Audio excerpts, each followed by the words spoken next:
Hello बच्चों। आज की इस वीडियो में हम लोग समझेंगे फ्लोएम के बारे में।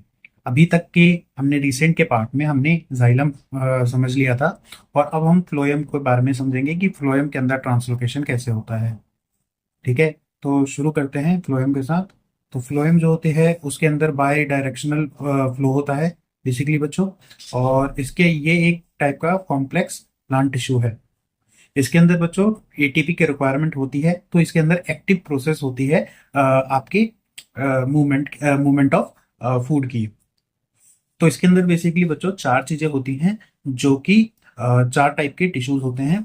एक होता है phloem parenchyma, phloem fibre, companion cell and living tubes and plates. सबके जो काम है वो लिखे हुए हैं। फ्लोएम पैरेन्काइमा स्टोरेज का काम करता है, फाइबर जो है वो स्ट्रेंथ देता है, कंपेनियन सेल्स जो होते हैं वो लिविंग सेल्स होते हैं, और सीप ट्यूब जो होते हैं, यहाँ पे ये सीप ट्यूब्स एंड प्लेट्स जो होती हैं मेन इंपॉर्टेंट रोल प्ले करती हैं फूड की मूवमेंट और हार्मोन्स की मूवमेंट कराने के लिए। फ्लोएम जो होता है बेसिकली बच्चों फूड एंड हार्मोन्स की मूवमेंट कराता है। ठीक है, और ये क्या करता है, लीव से फूड को by the process of photosynthesis जो फूड बना है उसको क्या करता है, सिंपल शुगर्स की फॉर्म में कन्वर्ट करवाता है। यहाँ पे हमने लिख भी रखी है इसकी डेफिनेशन बच्चों। उसके बाद ट्रांसलोकेशन की प्रोसेस पढ़ेंगे। जाइलम के अंदर हम ट्रांसपिरेशन पढ़ रहे थे, ट्रांसलोकेशन हम क्या पढ़ रहे हैं। ट्रांसलोकेशन ये वही प्रोसेस है बच्चों जिसके थ्रू प्लांट जो है वो फूड को ऑब्टेन करता है, मतलब उसके डिफरेंट पार्ट ऑफ प्लांट में ये फूड जो है वो जाता है। तो food need to be transported to all parts through a tube called phloem. अब जो ट्रांसपोर्ट होता है फूड का बच्चों वो लीव्स के और अदर पार्ट्स में जो प्लांट के होता है उसी को हम ट्रांसलोकेशन कहते हैं।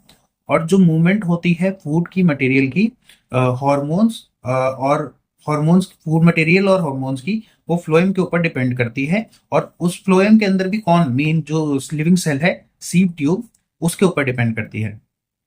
सीव ट्यूब जो होती है बच्चों वो एक लॉन्ग लिविंग सेल होती है जिसके अंदर विदाउट न्यूक्लियस होता है, मतलब न्यूक्लियस नहीं प्रेजेंट होता है। और ये एंड टू एंड ज्वाइन करती है फ्लोएम के अंदर। यहीं पे एक टिश्यू सीव ट्यूब के बारे में इंपॉर्टेंट बात क्या है बच्चों, कि सीव ट्यूब जो होती है उसकी सेल के अंदर लिग्निन फाइबर प्रेजेंट नहीं होता है।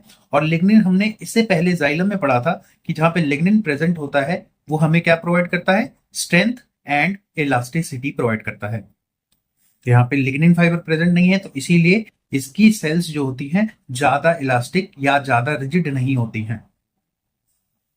अब बच्चों हम जानेंगे क्या कि ये प्रोसेस ट्रांसलोकेशन की होती कैसे है। तो चलिए शुरू करते हैं। ये मैंने एक बेसिकली फ्लो चार्ट टाइप का बना रखा है बच्चों। अगर ये आपको 5 पॉइंट याद हैं तो ट्रांसलोकेशन आपको याद हो जाएगा। तो ट्रांसपोर्टेशन ऑफ फूड पढ़ रहे हैं हम बच्चों प्लांट के अंदर। तो पहला पॉइंट में लिखा है the movement of food in phloem take place by utilising energy. तो हमने शुरुआत में ही पढ़ा था कि एनर्जी की रिक्वायरमेंट होती है यहाँ पे। तो यहाँ पे एनर्जी जो है उसी के थ्रू मूवमेंट होगी फूड की। तो सबसे पहले फ्लोएम जो होगा यूटिलाइज करेगा एनर्जी और मूवमेंट कराएगा फूड का। जो एनर्जी होगी वो एटीपी की फॉर्म में यूटिलाइज होती है बच्चों, और वो लोड होता है फूड जो मेड बना है कहाँ पे, लीव के अंदर, ऑन टू सीव ट्यूब्स। तो यहाँ से एग्जांपल के लिए मानिए कि जो एनर्जी है और फूड है, वो एनर्जी जो है वो फूड को लोड कराएगा किसके अंदर, सीव ट्यूब्स के अंदर। और जो वाटर है वो एंटर होगा सीव ट्यूब्स से, किसमें, ऑस्मोसिस की प्रोसेस से जो जाइलम ने हमें दिया था। तो पानी जो है वो कौन देगा, जाइलम देगा। ठीक है, और सीव ट्यूब्स के अंदर खाना तो है ही, अभी हमने लोड करवाया था। तो due to which the pressure rises in the phloem tissue, तो उसके वजह से फ्लोएम टिश्यू के अंदर प्रेशर राइज हो जाएगा। तो देखिए जाइलम अभी ऑस्मोसिस करा के वाटर लेके आया है, तो वहां पे प्रेशर कम होगा और आपके फ्लोएम टिश्यू में ज्यादा हो जाएगा। अगर यहाँ पे हम देखें तो यहाँ पे डिफरेंस हो रहा है ना प्रेशर का, इसीलिए यहाँ पे एक प्रेशर ग्रेडियंट बनेगा फ्लोएम के अंदर, और वो मूव कराएगा फूड को ऑल पार्ट्स ऑफ प्लांट्स में, जिससे लेस प्रेशर जो होगा आपका, लेस प्रेशर जो होगा बाकी टिश्यू के अंदर होगा, और आपका मोर प्रेशर जो होगा फ्लोएम के अंदर होगा। इस वजह से क्या होगा कि हमारा जो फूड है उसका ट्रांसपोर्ट इजी हो जाएगा, और जहां जहां नीड है फूड की वहीं पे जो प्लांट है वो फूड प्रोवाइड करवा पाएगा। तो फूड जो है वो ट्रांसपोर्ट होता है in the form of sucralose, और सॉरी सुक्रोज, जिसको हम शुगर भी बोलते हैं बच्चों। That's all for this video बच्चों। अब नेक्स्ट वीडियो में हम लोग एक्सक्रीशन चैप्टर के बारे में, एक्सक्रीशन जो इस चैप्टर का मोस्ट इंपॉर्टेंट टॉपिक भी है, उसके बारे में बात करेंगे एकदम डिटेल में। Thank you, have a nice day बच्चों।